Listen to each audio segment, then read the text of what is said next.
Ya. Bueno.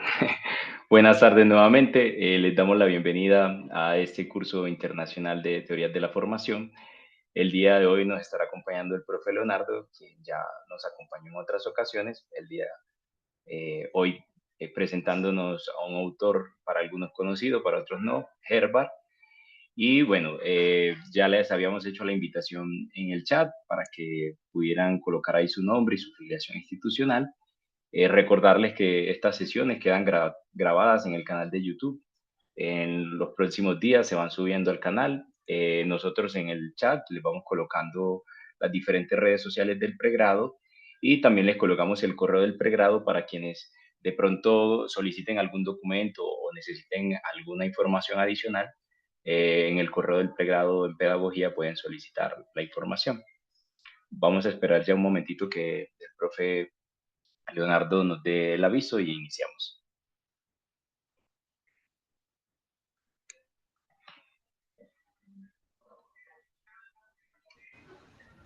Hola, ¿me escuchan? Sí, sí, profe Leonardo, lo Ahora sí. escuchamos perfectamente. Perfecto. Muy bien. Bueno, Bienvenido. gracias a usted y a todas las personas que se encuentran en esta clase para nuestra séptima clase, nuestra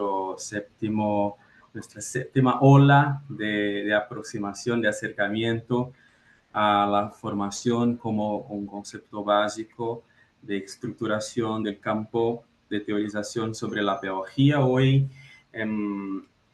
dedicándonos a uno de los exponentes intelectuales de este campo desde un punto de vista fundacional, que es Johann Friedrich Herbart. Y este autor sigue siendo reconocido como el fundador de una tendencia epistemológica que comprende la pedagogía como un tipo de saber que ya se desloca desde la filosofía para el campo de la ciencia bajo los principios del empirismo que se construía, que se estructuraba como una protoforma del positivismo que luego se conformará en este contexto histórico del siglo XVIII.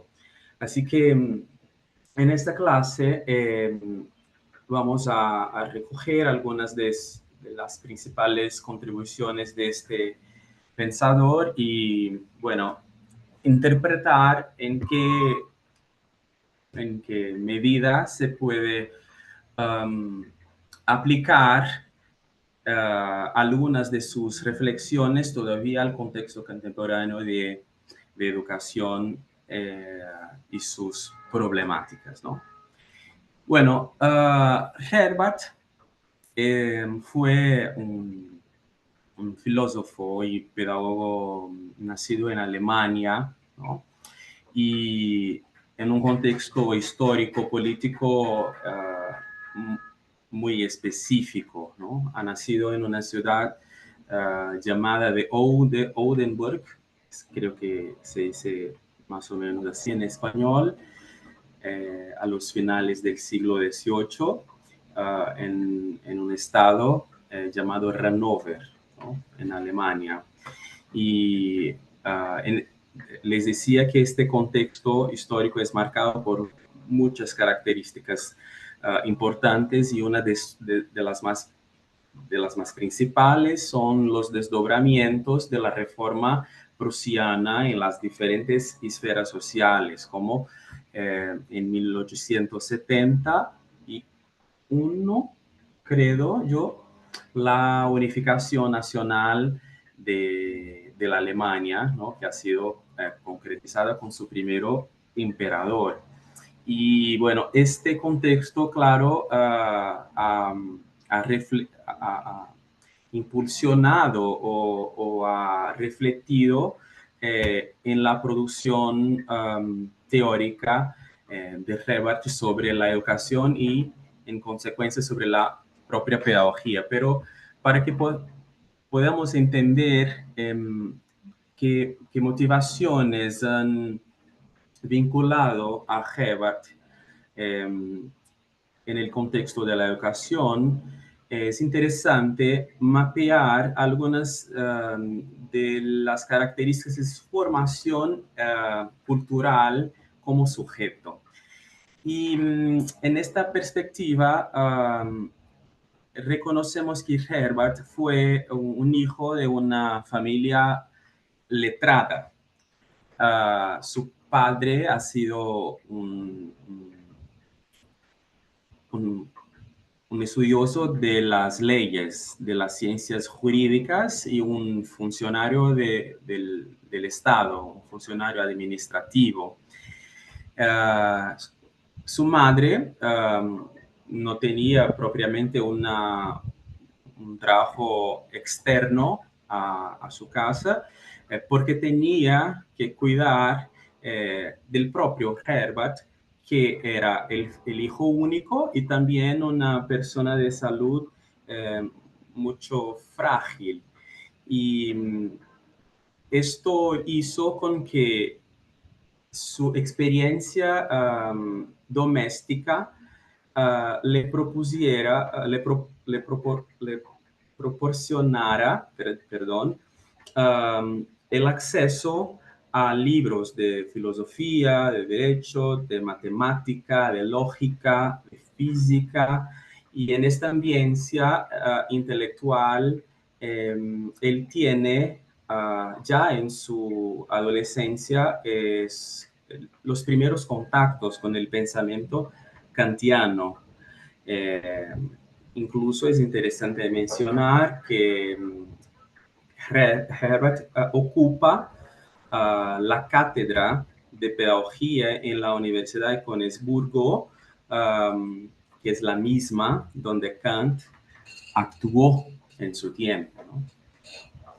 Pero luego, cuando llega a 20 años más o menos, Herbart fue contratado por una familia de Suiza y para actuar como preceptor de tres niños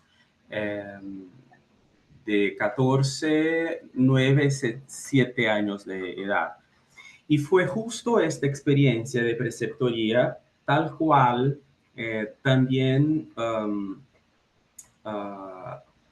hizo Kant como preceptor, que acercó a Herbart de los contenidos o de las reflexiones sobre los contenidos necesarios a la formación humana y las posibles intervenciones que llevarían a cabo determinados fines filosóficos y éticos capaces de potencializar las cualidades o las calificaciones del humano que generasen cambios en la personalidad para el perfeccionamiento de la razón.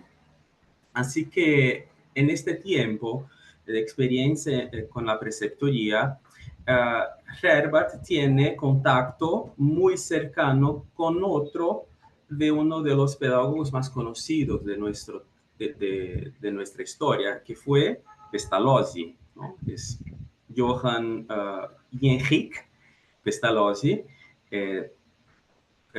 Imagino yo que ustedes lo conocen o ya han escuchado algunas referencias sobre sus contribuciones al campo educativo. En este diálogo con Pestalozzi, Herbart ha podido estructurar su sistema filosófico y pedagógico acercándose de las cuestiones educativas y luego identificando mientras comprendía las propuestas de diferentes perspectivas que en su época estaban puestas, como la de Kant, la de Pestalozzi, la de Radke, qué contribuciones más específicas podría dar en términos de cientificación de los estudios pedagógicos, que es propiamente su gran contribución en términos históricos, porque bajo el enfoque empiricista de Herbart, la pedagogía fue considerada por primera vez como ciencia de la educación. Es Herbart quien por primera vez hace una sistematización de carácter conceptual, aunque no epistemológica, para plantear un sistema de pedagogía que se ancle en una cierta experimentación empírica, aunque esté muy todavía fundamentada en una visión filosófica de base ética sobre los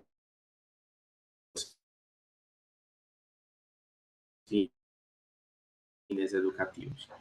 Bueno, Herbart vuelve a Alemania, estaba en Suiza, vuelve a Alemania y se dedica a escribir su principal obra, que es Pedagogía General, esta que les hemos propuesto como sugerencia de lectura básica para esta clase.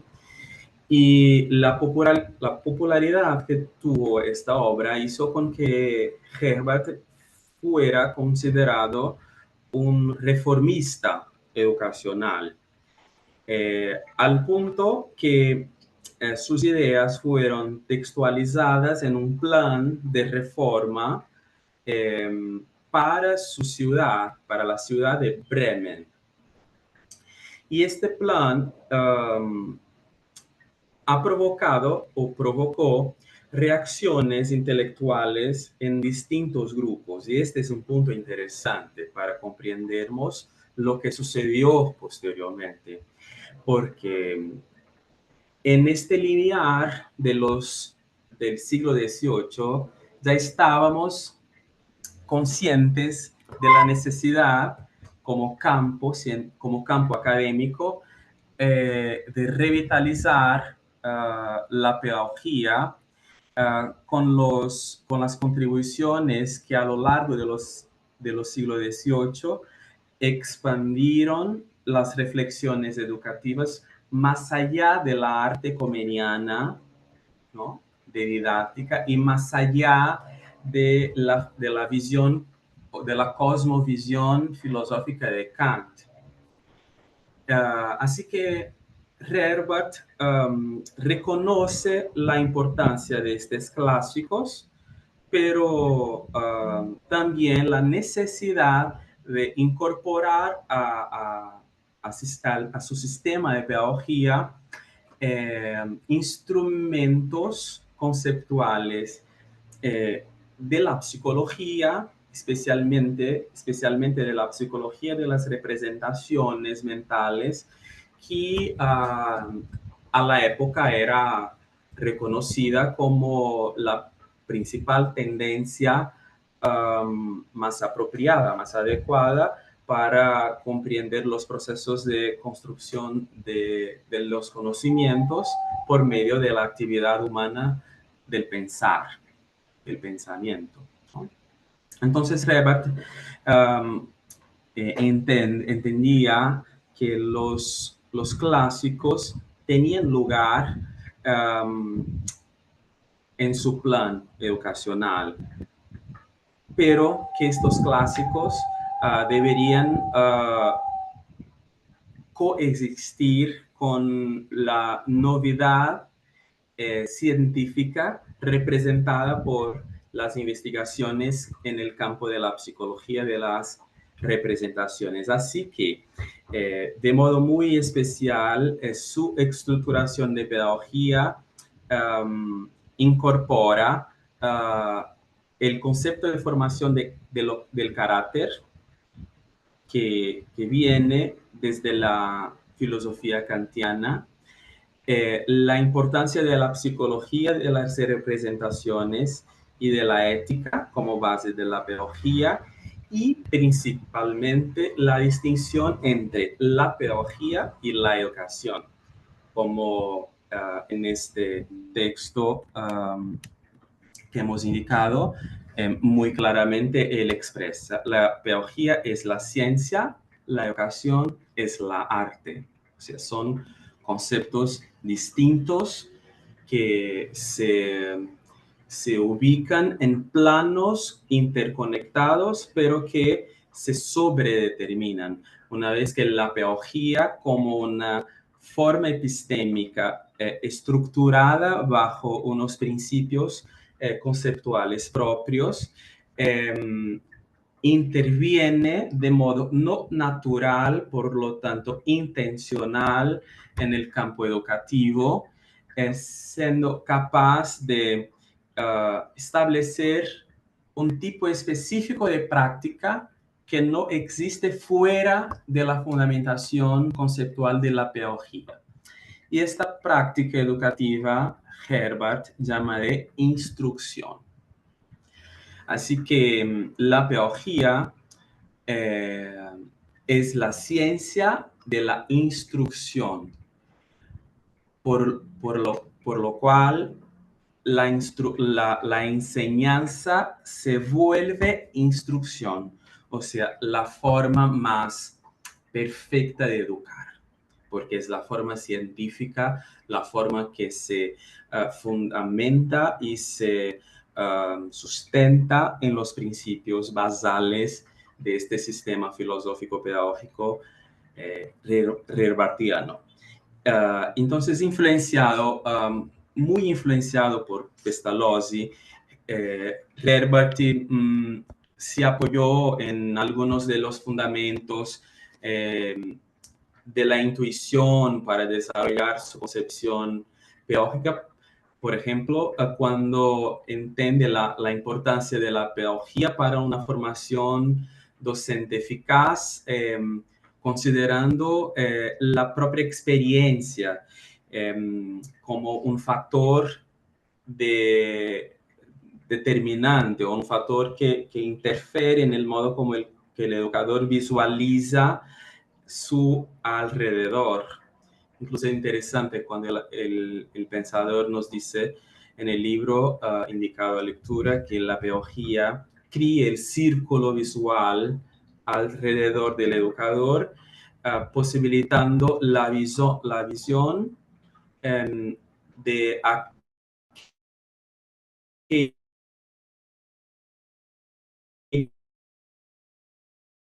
aquellos puntos o aquellos elementos gestionados en la escena educativa para que se pueda alcanzar determinados logros, ¿no?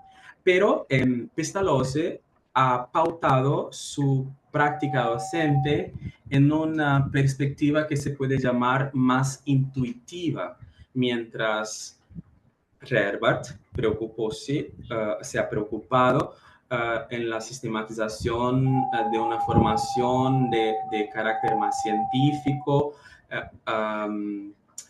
con la incorporación de las contribuciones de la psicología, como les decía antes, ¿no? Entonces, este es el camino inicial que recoge Herbart en el final del siglo XVIII y el inicio del siglo XIX, cuando finalmente se doctora y empieza sus lecciones de pedagogía en la Universidad de Königsburgo, ¿no?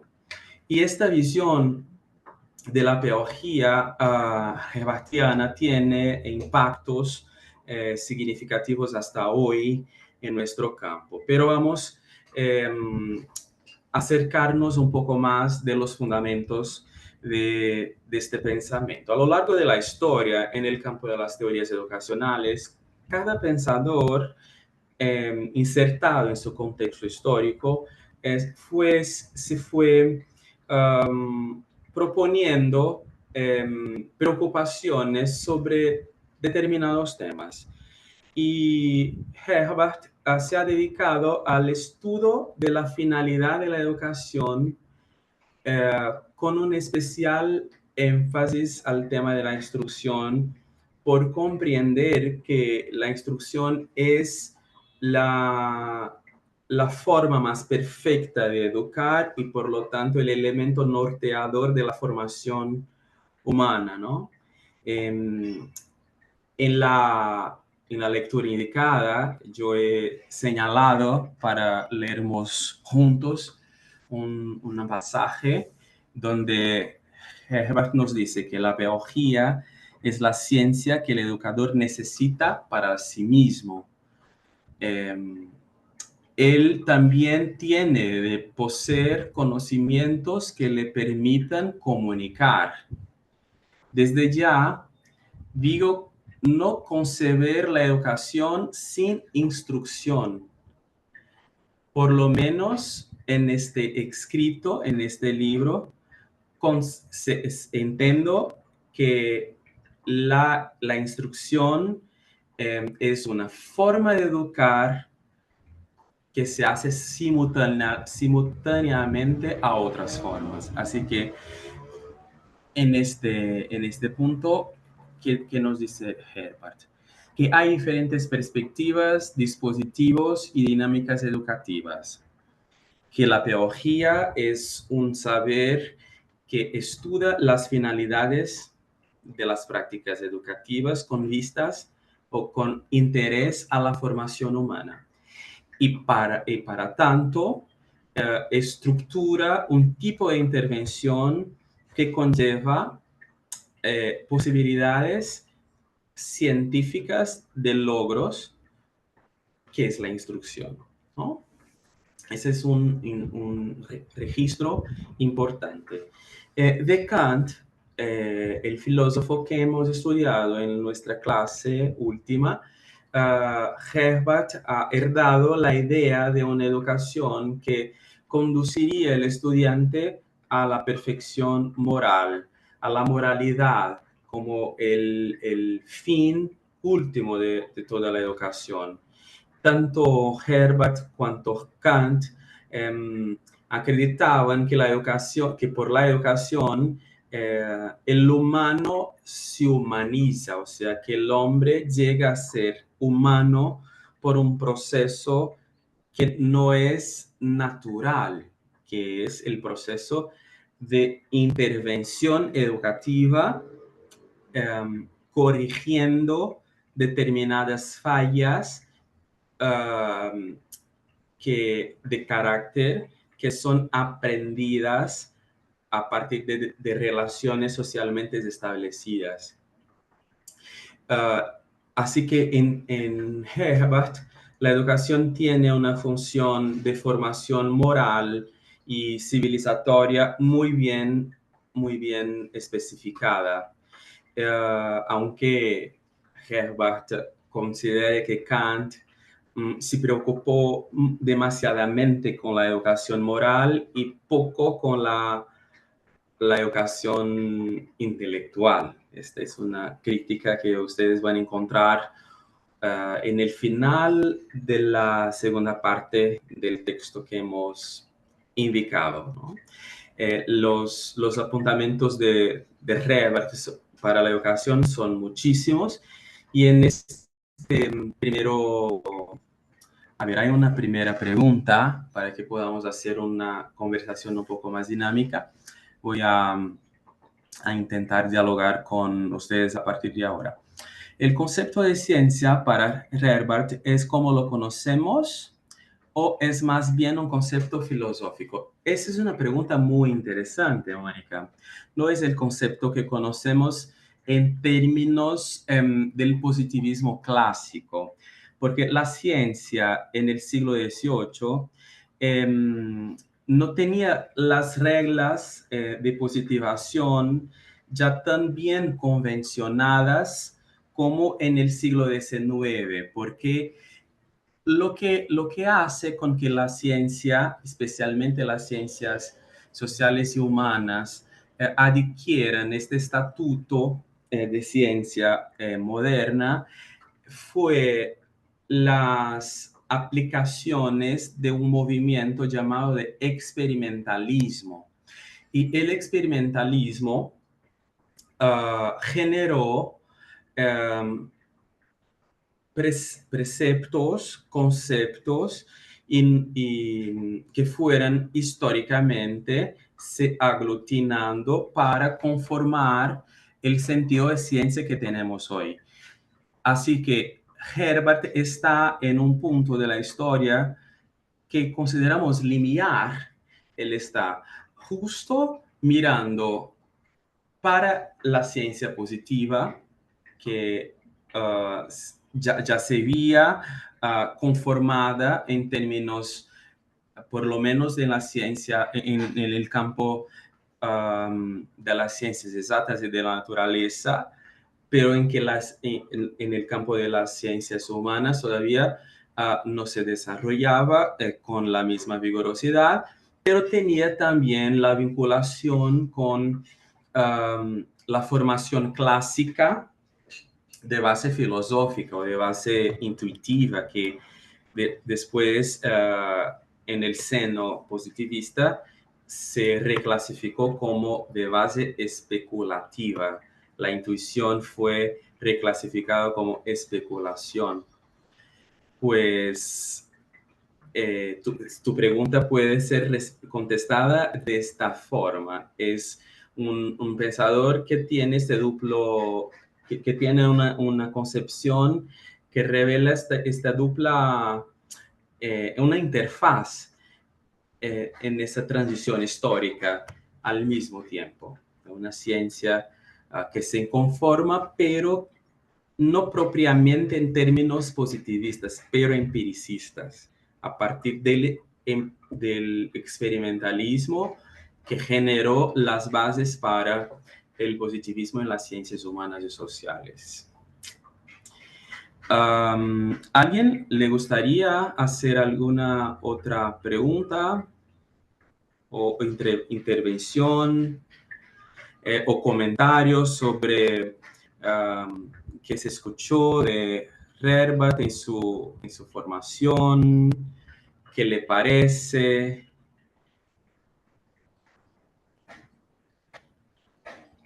Para que podamos interactuar un poco más, ¿no?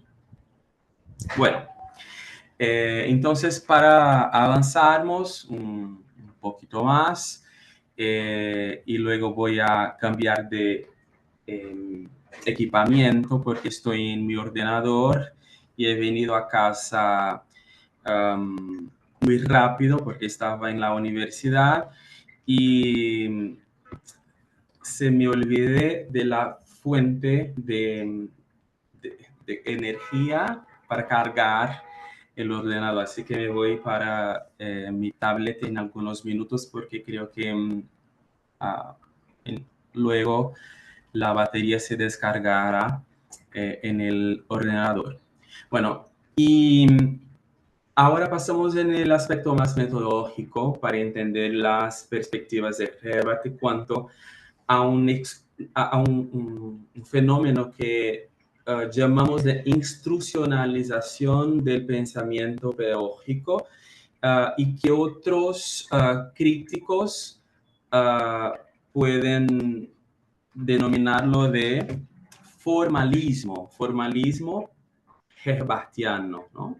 Desde su surgimiento, sea en el contexto histórico con distintos grupos adeptos a su doctrina o hasta mismo en la actualidad, Herbert dejó su marca y se hizo conocer principalmente por dos contribuciones fundamentales. El Estatuto Científico de la Pedagogía y su interés por los problemas educativos, ¿no? Es muy probable que el nombre de Herbert no esté en los manuales educativos, en los manuales sobre pedagogía de los siglos XIX y XX, especialmente del siglo XIX, ya que a lo largo del siglo XX, bajo los impactos del movimiento escolanovista, de la educación nueva, la pedagogía herbartiana sufrió muchísimos ataques por este carácter más formalista o instruccionalista que reitera la rigidez de los sistemas escolares tradicionales. No podemos en esta clase profundizar los desacuerdos entre la pedagogía herbartiana y la educación nueva, pero no se puede desconsiderar que la pérdida de espacio para la perspectiva herbartiana en la academia tuvo como principal contribución el movimiento escolanovista y su contraposición al formalismo de la escuela tradicional a la cual Herbart fue vinculado. Pero otra crítica muy recurrente a la propuesta educacional de ese autor adviene del sociólogo francés Émile Durkheim, que en discordancia con los pedagogos modernos, tal como Herbart, problematizó críticamente el hecho de que para ellos la educación como instrucción tenía un carácter muy estrictamente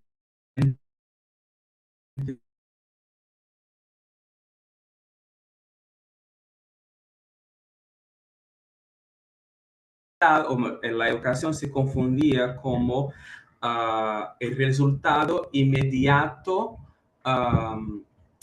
de una intervención para el logro de capacidades individuales que uno podría observar en otro.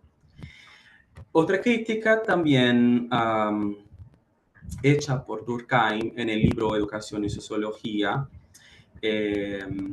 aunque no considere la pedagogía como ciencia, pero no porque la pedagogía no tenía complejidad, pero porque la ciencia en su concepción positivista y funcionalista no sería capaz de incorporar la complejidad de la pedagogía como un saber entre ciencia y arte.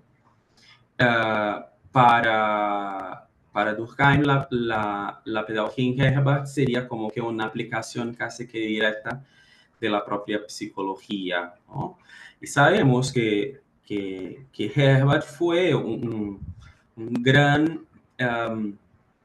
tributario de la psicología y que por esto su sistema se estructura alrededor del individuo y esto tiene un rol, esto juega un rol muy importante en la historia de la pedagogía, porque estábamos en un contexto histórico de descubierta de las formas posibles de estructurar un saber que tenía una dirección claramente orientada, la dirección de promover la formación humana. Por lo tanto, se haría necesario reconocer el humano y sus capacidades, sus propiedades, así como sus limitaciones. Así que cuando Durkheim reclama para la sociología la base para la pedagogía, podemos entender que es así como él critica a Herbart, una posible psicologización de la pedagogía. Por otro lado, una sociologización de la pedagogía también se estaría produciendo bajo la comprensión que la educación tendría su expresión máxima en los efectos sociales provocados por las intervenciones producidas en los contextos culturales y en las relaciones por las cuales circulan determinados aprendizajes que van formando las personalidades o las identidades sociales. Lo que Durkheim ha defendido fue integrar la sociología a la ciencia de la educación, de modo que esta pudiera relacionarse a la sociedad, tornándola mejor, ¿no? O sea, mientras Herbart trabajaba con la idea de un individuo armónico, Durkheim trabajaba con la idea de una sociedad armónica. Y el paralelismo que se hizo para criticar tanto Durkheim con relación a Herbart y luego a otros intelectuales que criticaron la crítica durkheimiana sobre la pedagogía herbartiana, es que de un lado tenemos una tendencia de sociologización y de otro de instruccionalización, porque la instruccionalización aísla el sujeto de relaciones formativas más amplias y más dinámicas que le constituyen socialmente. Y la sociologización no compromete la mirada de la pedagogía para distintos aspectos de carácter más personal o más microsituados o microubicados que la teoría sociológica funcionalista no focalizaba por sus propias condiciones históricas, ¿no? Bueno, a ver si hay alguna nueva intervención en el chat. No, todavía no. Podemos seguir. Bueno, entonces seguimos pensando en las categorías del pensamiento herbartiano, ¿no? Herbart fue indagándose, preguntándose sobre la posibilidad del educador entender siempre previamente lo que se podía procesar y suceder en educación. Y es por esto que él propone o plantea la pedagogía como ciencia, porque la ciencia es un saber de... ¿cómo puedo traducir en español esta palabra? A ver, de predicción. La ciencia predice, la ciencia es capaz de, por el método, establecer principios deductivos que llevan a una posibilidad de control de los efectos bajo la expectativa de sucesión de los fatos, ¿no? Y este es el sentido de ciencia que se va conformando en la pedagogía herbartiana, ¿no?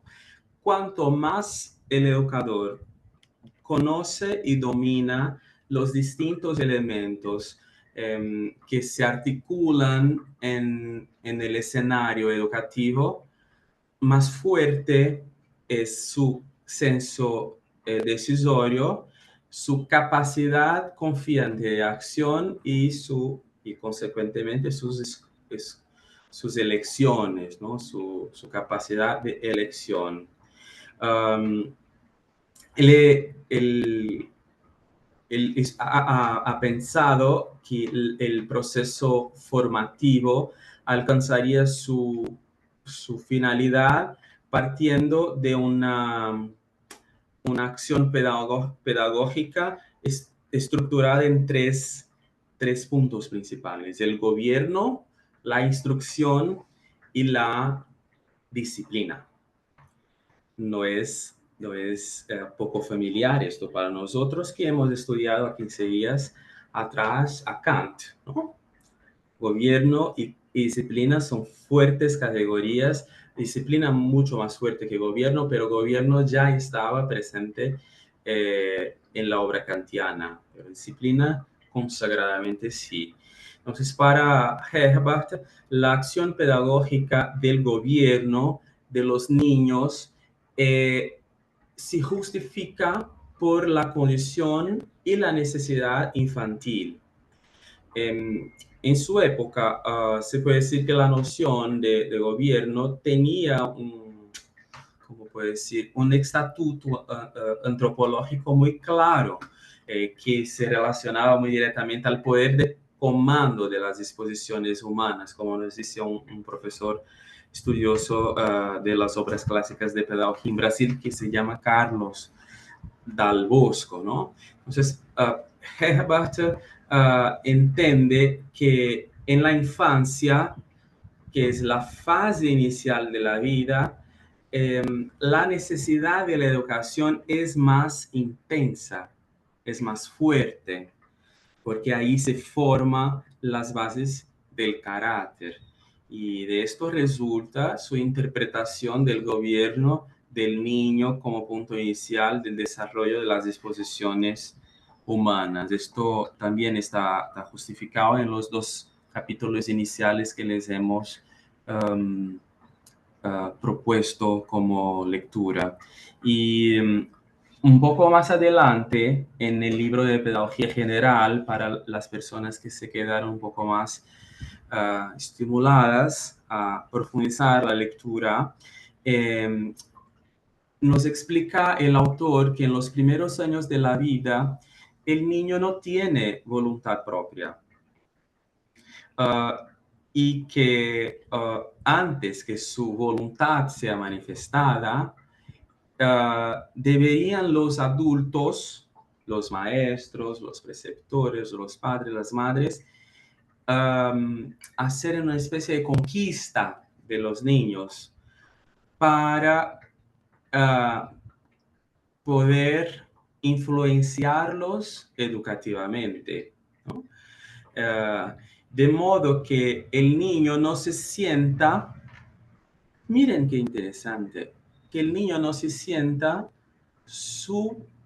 subjugado, creo que así se dice, subjugado a un adulto simplemente por arbitrio, ¿no? Y que el adulto no juzgue al niño como el responsable por el fracaso que compite en la verdad al adulto que no hizo la conducción apropiada de estas experiencias iniciales de formación humana durante los primeros años de la infancia.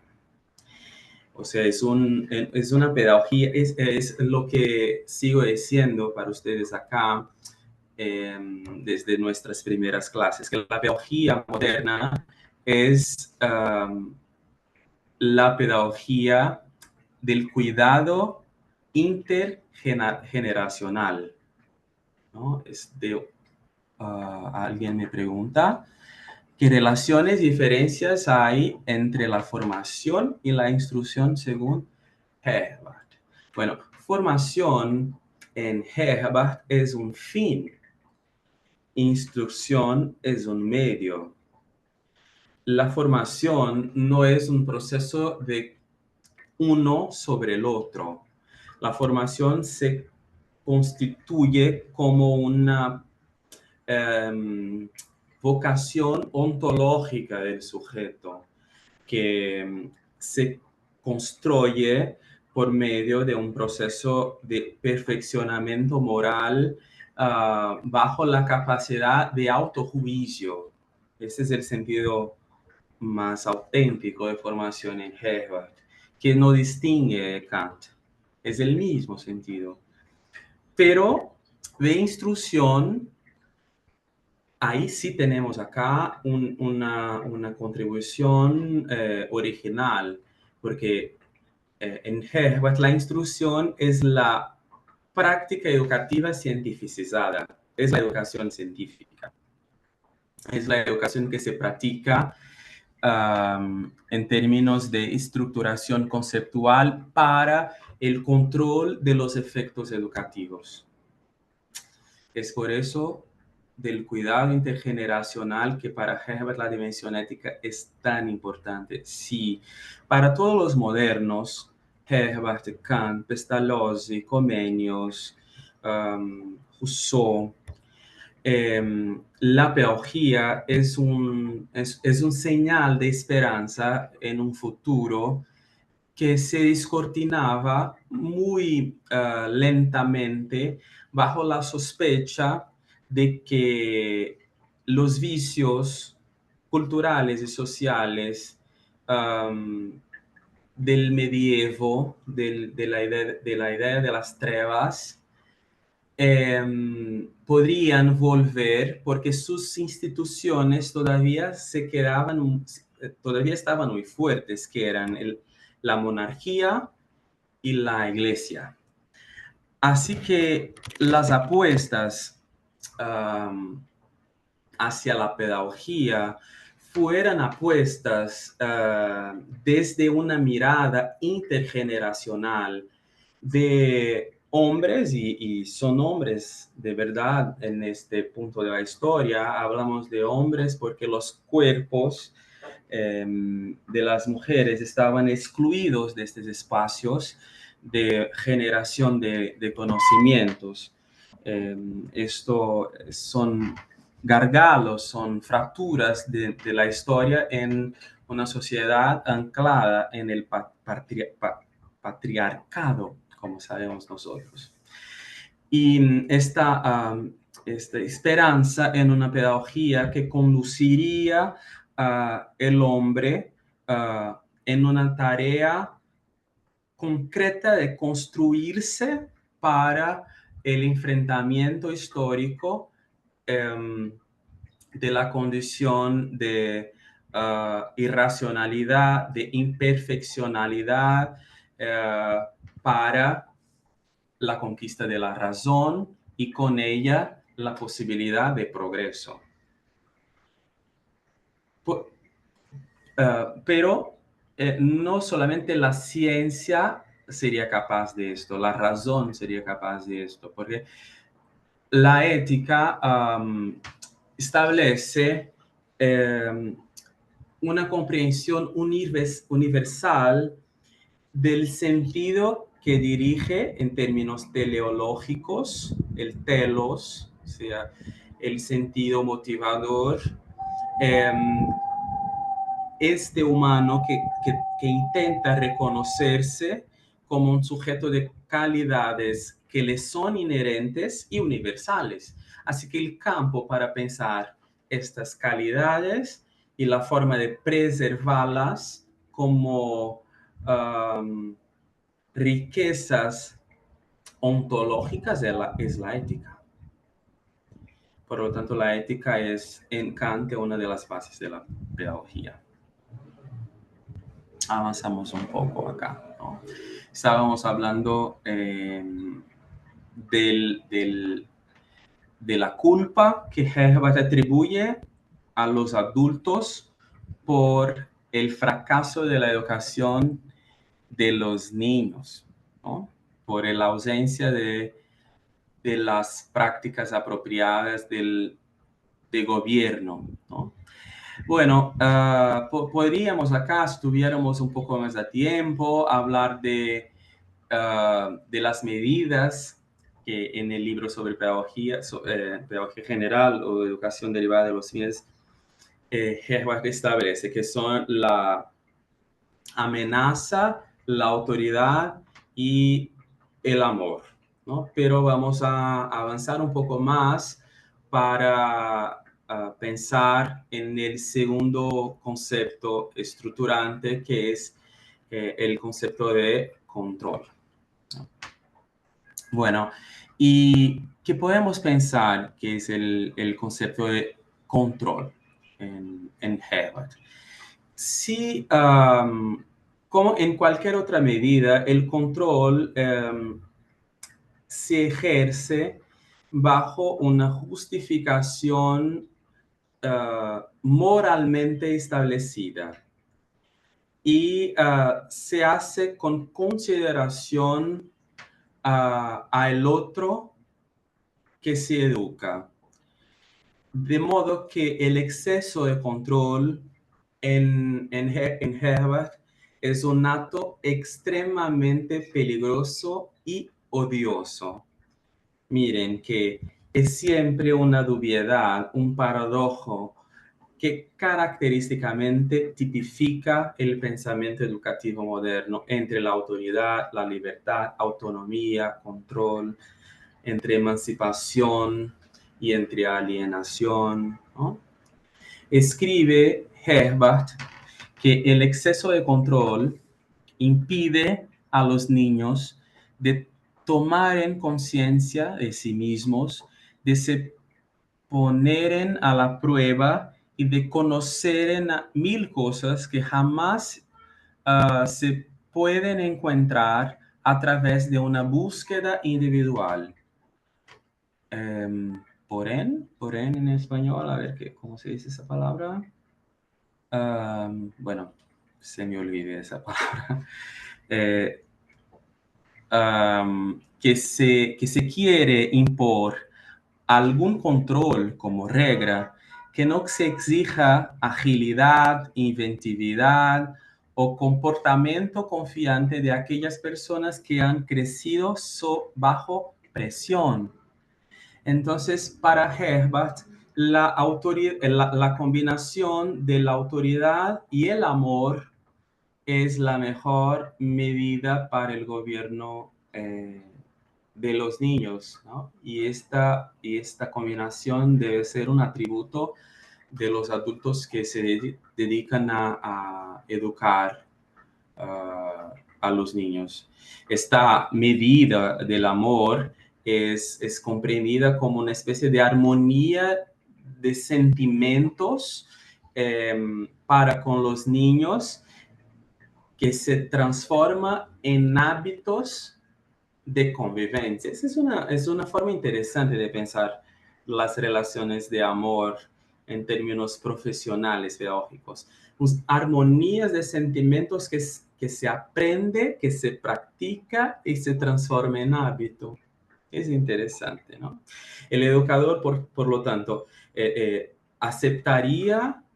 Estamos a pensar con Herbert en este momento. El educador aceptaría los sentimientos del educando y con sutileza, conectándose a estos sentimientos, pero sin dejarse afectarse por ellos, tornándose accesible con simpatía a este educando, ¿no? Y ahí nos dice Herbert en esta citación que he destacado, que el amor cabe o toca más naturalmente a la madre con los sacrificios de toda la especie. Aprende como ninguém, el amor cabe más naturalmente a la madre que, con sacrificios de toda la especie, aprende como nadie a escuchar y comprender las necesidades de los niños. Así que como Comenius, Herbert comprende que la educación de los niños primeramente debe acontecer en el contexto domiciliar, en el contexto familiar. Bueno, entonces dando continuidad a la comprensión de la tríplice constitución de la pedagogía en Herbert, tenemos el concepto de instrucción, ¿no? Acá tenemos una instrucción que se pretende definitivamente educativa.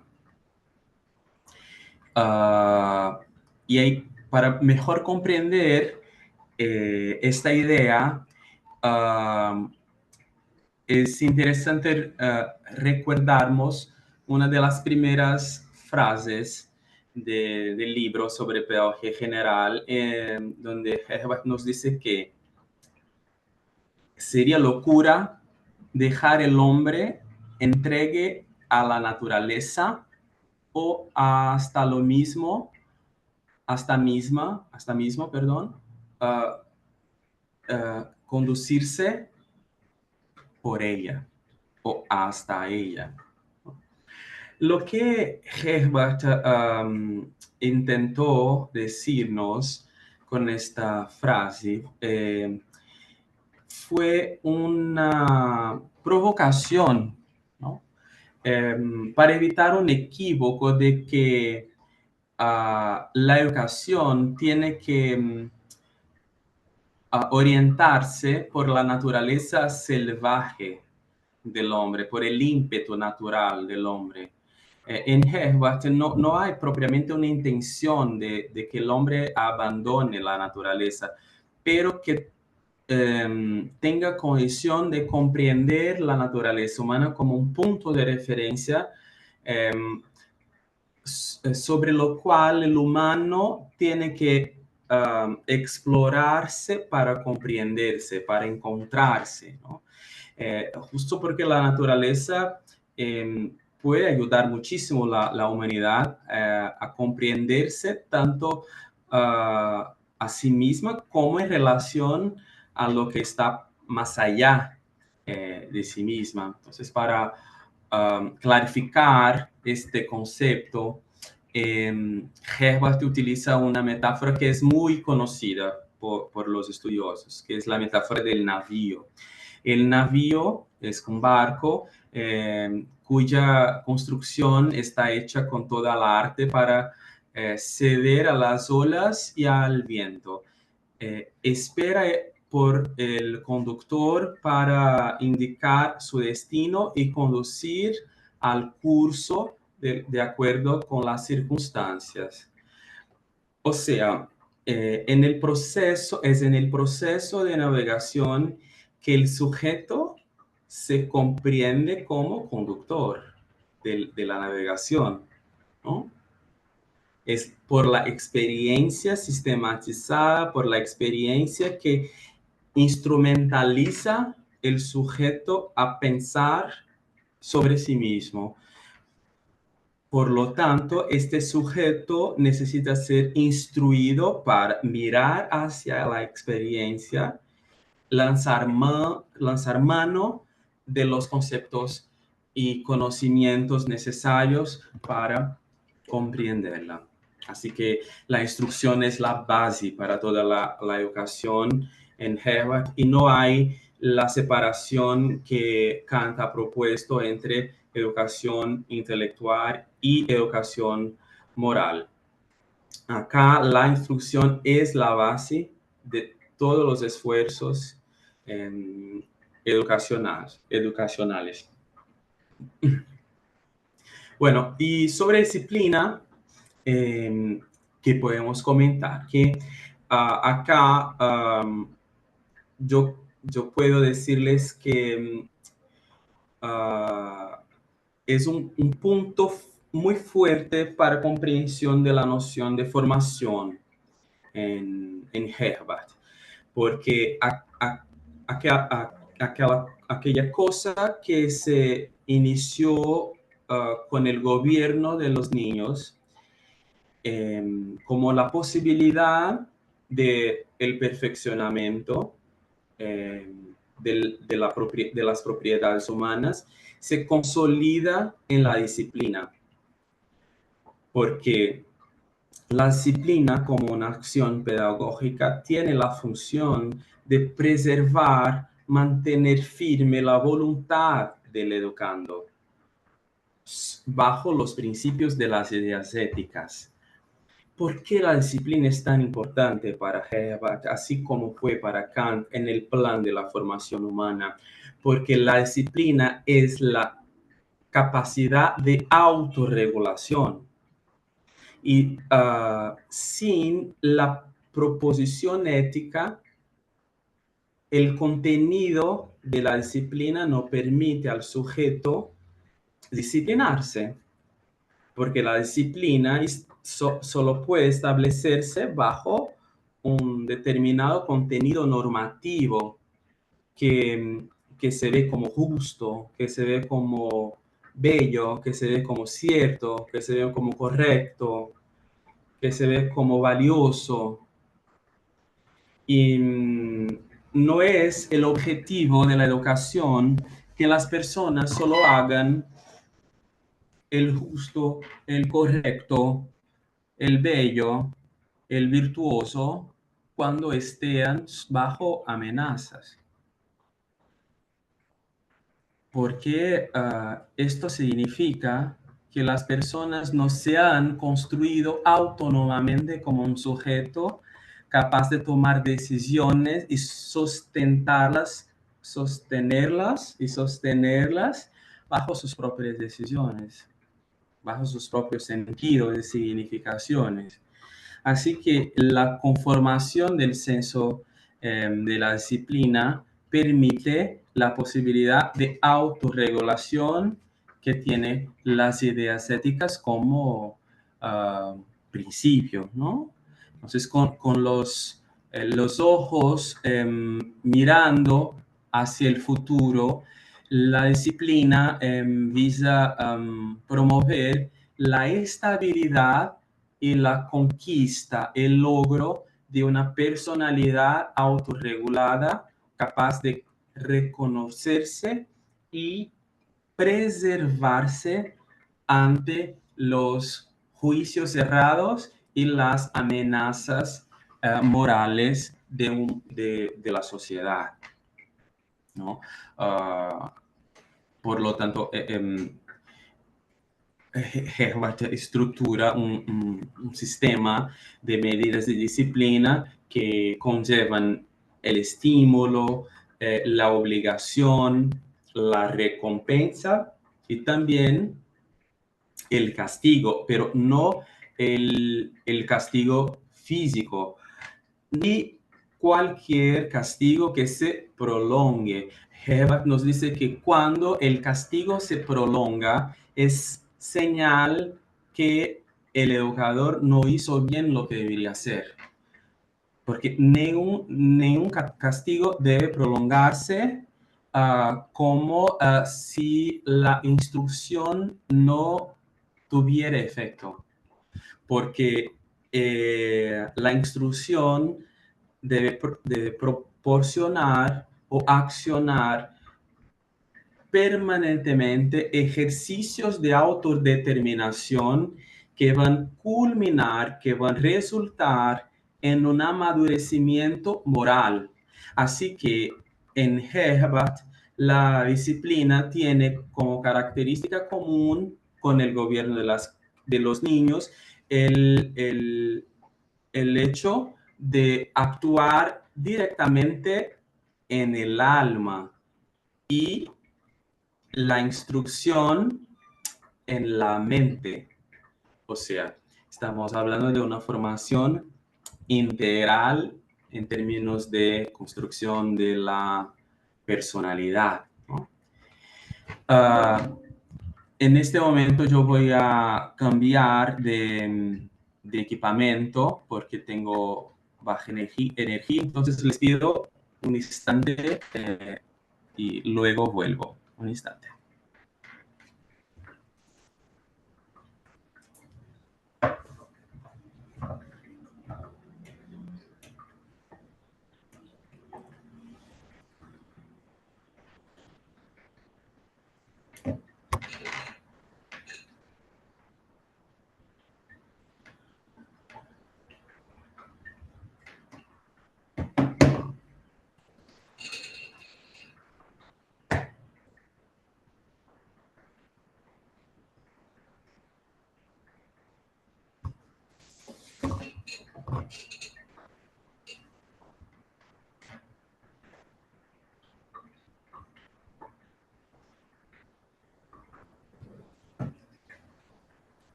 Profe Leonardo, hola. Necesito.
Profe, ya se lo voy a habilitar.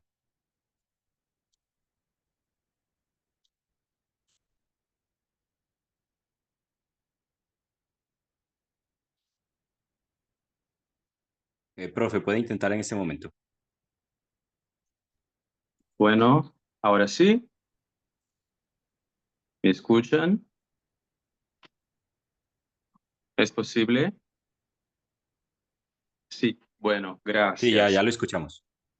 Les pido las disculpas, pero es que el día ha sido muy atípico acá, y yo tuve que venir muy rápido de un compromiso anterior en la alcaldía de la ciudad, donde tuvimos una reunión con la secretaria de Educación para la constitución de un convenio entre la universidad y el poder público municipal, que visa la formación permanente de los maestros de la enseñanza secundaria, que tiene, bueno, una amplitud muy considerable. Y se me olvidé ahí la fuente de recarga del ordenador, pero vamos, acá estamos para concluir nuestra clase. Y les decía sobre el sentido de la disciplina como ah, la acción pedagógica para la formación de la moralidad, con la posibilidad de autorregulación humana. En términos didácticos, acá tenemos una contribución muy importante de Herbart que sigue siendo todavía muy actual, aunque tengamos un tanto de constrangimiento histórico de decirlo. Herbart elaboró un sistema de enseñanza, de instrucción, mejor, basado en 5 pasos, ¿no? Que es la instrucción pedagógica. Acá en Brasil se llama de instrucción pedagógica, no sé cómo se puede denominar esto en vuestros contextos, pero este método que traducía la ciencia de la educación en contextos prácticos de instrucción, empezaría con la preparación, l- después la presentación, después la asimilación, después la generalización, después la aplicación. Em, la dinámica de enseñanza que todavía se practica en las escuelas de forma más convencional, y yo tengo resistencia a clasificar en pedagogía recursos, técnicas, métodos de tradicional como un factor de menosprecio, porque si las raíces de la pedagogía tradicional son eh, las contribuciones de la pedagogía moderna, no es el problema de la escuela la tradición. No es, porque la pedagogía tradicional, esta que estamos a estudiar, la pedagogía moderna, perdón, es una pedagogía que no se concretizó, que no se ha concretizado en los sistemas de instrucción pública o en la escuela moderna. Tenemos que hacer una distinción histórica y social entre la pedagogía moderna y la escuela moderna, aunque sean um, dos fenómenos conectados por una ambiencia histórica y filosófica, que es la misma. La pedagogía moderna involucra un sistema filosófico y teórico de ideas que fueron recortadas y aplicadas bajo intereses de masificación de la instrucción en los sistemas de instrucción, especialmente el prusiano después del francés, que le convirtieron en una posibilidad de control social, ¿no? Para que la instrucción sirviera como una medida de ah, fornecimiento de un kit de sobrevivencia social para estos niños, estas niñas que necesitaban insertarse socialmente con capacidades de resiliencia, especialmente en términos de salud, de autocuidado, de higiene, de costumbres y también de algunos conocimientos básicos, especialmente de lectura, escritura y matemáticas. Esta no es la propuesta de la pedagogía moderna. Como vimos, la pedagogía moderna es una pedagogía centrada en la posibilidad humana de formarse para superar las fracturas que alejaron el espíritu humano de la producción de sentido sobre sí mismo como una construcción ontológica a lo largo del tiempo que tiene como responsable solo a sí mismo y no cualquier cosmovisión a la cual el hombre pueda juzgar, pueda atribuir su fracaso o su suceso. Y la escuela moderna aplicó algunos de los principios de la pedagogía moderna bajo el interés de popularizar la instrucción como una estrategia de control social. Los 5 pasos del método de la instrucción pedagógica de Herbert fue de estas cosas de la pedagogía moderna recortada para los sistemas de instrucción pública, tal vez la más aplicable o replicable a lo largo del tiempo, porque esto constituye, podemos decir, los 5 pasos, constituye la célula didáctica de lo que comprendemos hasta hoy como el clase, o lo que llamamos en Brasil de aula. El aula en Brasil es el movimiento de la enseñanza mientras él sucede bajo la mediación del profesor, del maestro, de la maestra. Así que, fíjense, preparación. Empezamos por ahí. El aula, el clase. El maestro recuerda los conocimientos previos de los estudiantes sobre el tema a ser estudiado. Luego pasamos al segundo paso, el de la presentación. El maestro introduce el nuevo contenido, estimulando los estudiantes partiendo de lo que ya conocen. Luego hay el movimiento de asimilación, donde los estudiantes comparan, relacionan los asuntos, estableciendo conexiones entre lo que es cierto, lo que no es cierto en los contenidos estudiados.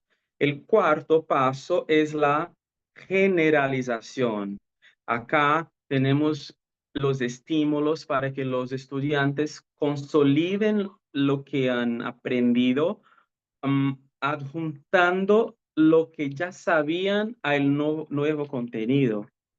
Por fin, el quinto paso, que es de la aplicación.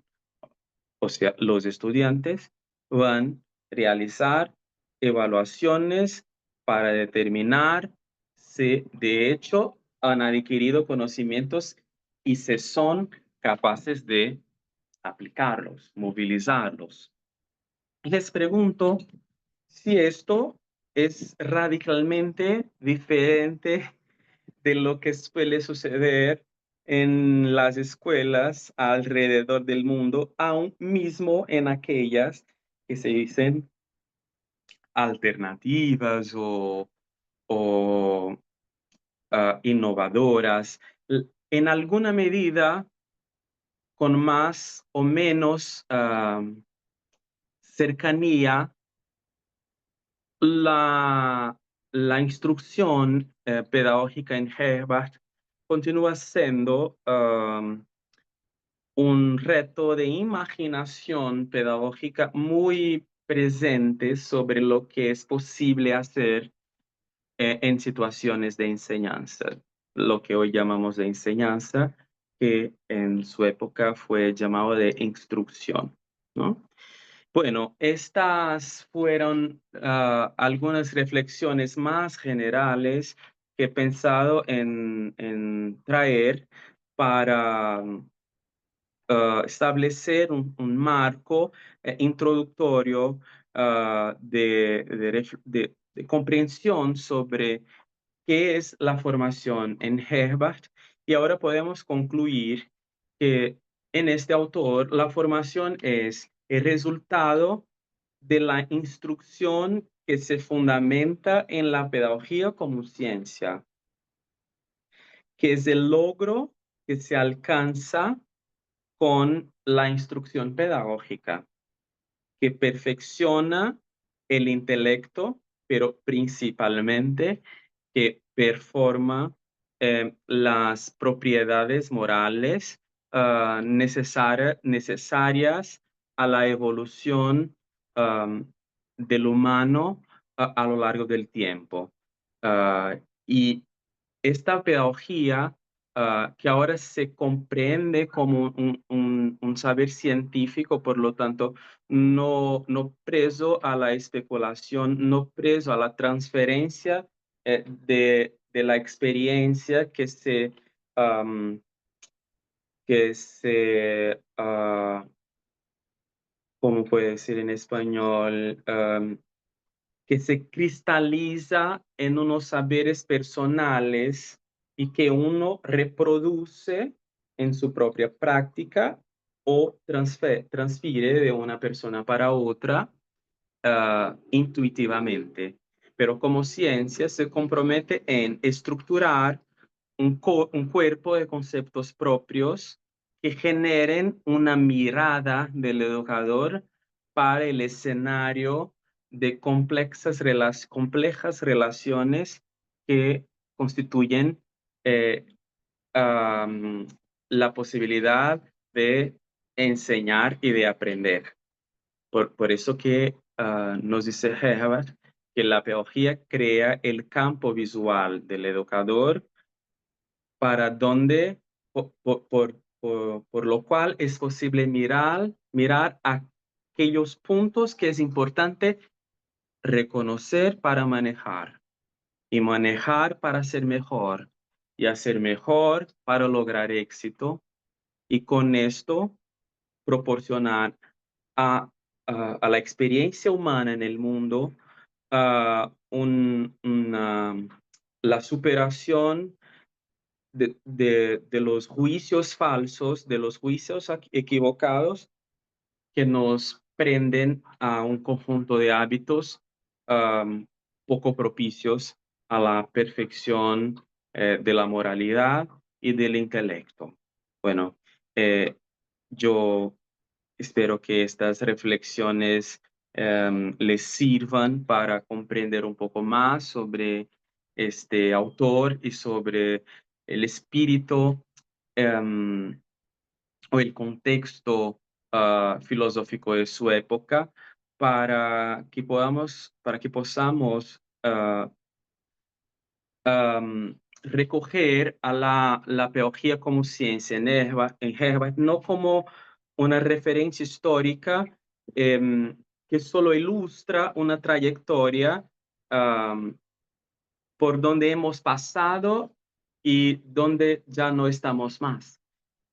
No, todavía hay ecos, hay resonancias de esta pedagogía en nuestra forma de comprensión de la escuela, de la enseñanza, y hay ventajas cuando miramos en el contexto histórico para un educador que se entendía educador, que se decía educador, y defendía la existencia de un saber específico que estructuraría la educación como una práctica científica, mientras las escuelas tampoco estaban estructuradas como sistemas de instrucción. Estamos hablando del inicio del siglo XIX en Prusia, en el contexto prusiano, ¿no? Bueno, abro este espacio para interlocuciones que se haga necesario para que podamos conversar sobre cualquier cuestión que, ya, em, que deseen.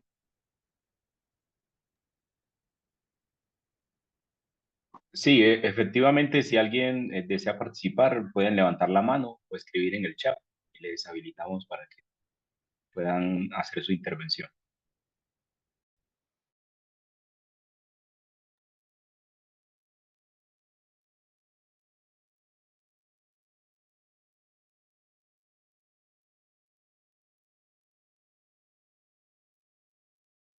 A ver si hay en el chat alguna intervención. Todavía no. Bueno, si todavía no hay, y en el caso de que haya, pueden entrar en contacto conmigo a lo largo de la semana. Yo voy a estar disponible por correo. Este es un autor que a mí me gusta mucho y que creo que tenemos que redescubrir para reconceptualizar la noción de la pedagogía como un tipo de saber que tiene un rasgo específico y una justificación histórica de existencia. Nosotros hoy tenemos dificultades de justificar la posibilidad de educar porque esto nos implica en la tarea de decidir ni siempre em, con los otros sobre los caminos educativos, pero siempre por los otros. Y hemos caminado muchísimo a lo largo de estos 3 siglos para entender que no se hace educación sin participación, sin dialogía, sin movilización de la voluntad, sin movilización del interés. O sea, no hay educación fuera de una relación donde el otro es considerado como sujeto implicado en la tarea de construirse a sí mismo, que es el sentido propio de la formación en las bases de la pedagogía moderna. Así que es posible recurrir a estas bases para pensar en la condición de la pedagogía como un saber históricamente situado que nos implica en una tarea de decidir sobre qué caminos podemos construir colectivamente para alcanzar determinados logros que depende de una reflexión estructurada y de elecciones concretas que generen formas de actuación para producir determinados resultados. Diana nos pregunta desde los aportes de Herbart si pueden encontrar soportes de la didáctica también desde su concepción de la didáctica como ciencia y lo que se reflexione sobre la creatividad. Sí, los didactas no consideran a Herbart propiamente un autor de método didáctico, pero porque Herbert no opera con la denominación didáctica. No es una palabra que constituya el léxico herbartiano. Incluso este es un punto de tensionamiento entre teóricos de la educación. Si el método de la instrucción pedagógica en Herbart podría ser llamado de didáctica. Este ordenamiento de los 5 pasos propiamente transfigura un modo de organización didáctica de la enseñanza, ¿no? Y con esto se puede pensar situaciones reales, prácticas, que orienten el trabajo del educador. O sea, hay contribuciones didácticas que advienen desde de la perspectiva herbartiana, especialmente desde el método de la instrucción pedagógica. Sobre la creatividad, Herbart considera, bueno, tendríamos que profundizar un poco más los fundamentos de la psicología de la representación, pero vamos. La representación es el mecanismo por lo cual la mente humana reconstruye internamente los objetos del exterior. La creatividad está en la posibilidad de que en este proceso las fronteras imagéticas sean más flexibles y con esto la representación se expanda y se conecte a otras representaciones constituyendo cadenas más complexas, más plurales de elementos que impulsionan el aprendizaje. Así que ya se puede decir que Herbart tenía una teoría de la creatividad, aunque no estructurada como tal en su obra. Yo imparto una asignatura en el curso de doctorado que justo empieza mañana en nuestro programa de posgrado, que se llama Teorías de la Educación. Y yo empiezo con la sustentación de una tesis de que en pedagogía casi todas las defensas que hoy hacemos para la renovación de la forma escolar están ancladas en la fundación de la pedagogía moderna que se propuso hacer la fundación de la forma escolar. Pero,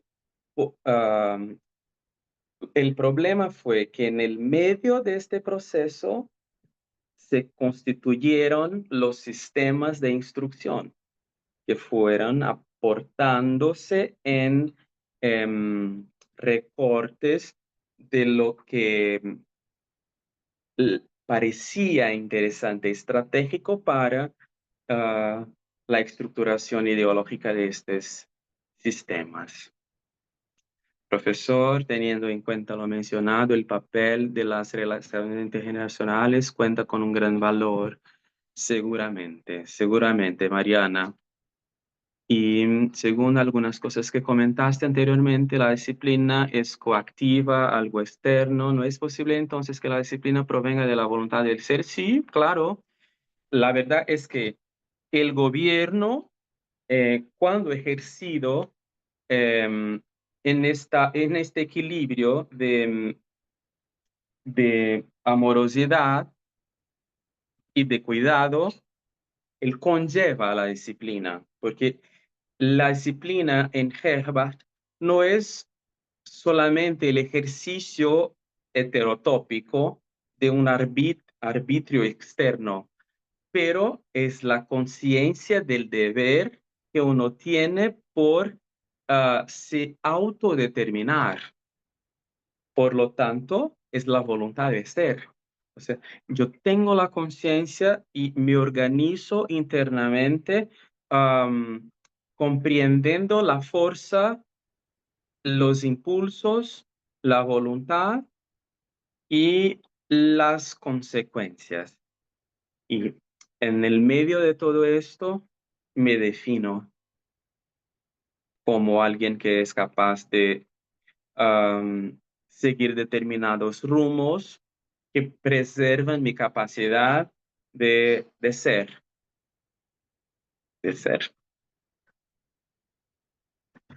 ¿Alguna otra cuestión que les pueda contestar y colaborar? Estas cuestiones son muy interesantes. A mí me gustaría que en las próximas clases ustedes pudieran participar más activamente para que podamos hacer acá un diálogo un tanto más dinámico, porque son de verdad intervenciones muy calificadas y que nos ayudan a pensar colectivamente. Bueno, entonces creo que nos quedamos por acá. Yo les agradezco por la asistencia en esta clase. En el próximo miércoles continuamos con Pestalozzi, creo. Estoy seguro. Tengo que revisar el programa. Pero ya nos acercando de la contemporaneidad para ubicar la formación como un problema de nuestro trabajo pedagógico concreto. Este trabajo pedagógico que como pedagogos y pedagogas desarrollamos nosotros hoy en distintos escenarios dentro y afuera de las escuelas. Un abrazo, saludos desde Brasil. Hoy, bueno, una tarde por acá, ya noche, y hasta la próxima semana. Saludos. Muchas gracias, profe Leonardo, y a quienes nos A ti. acompañaron hoy. A quien pregunta en el chat por un link, ya se lo voy a compartir. Dame un momento, ya te lo comparto.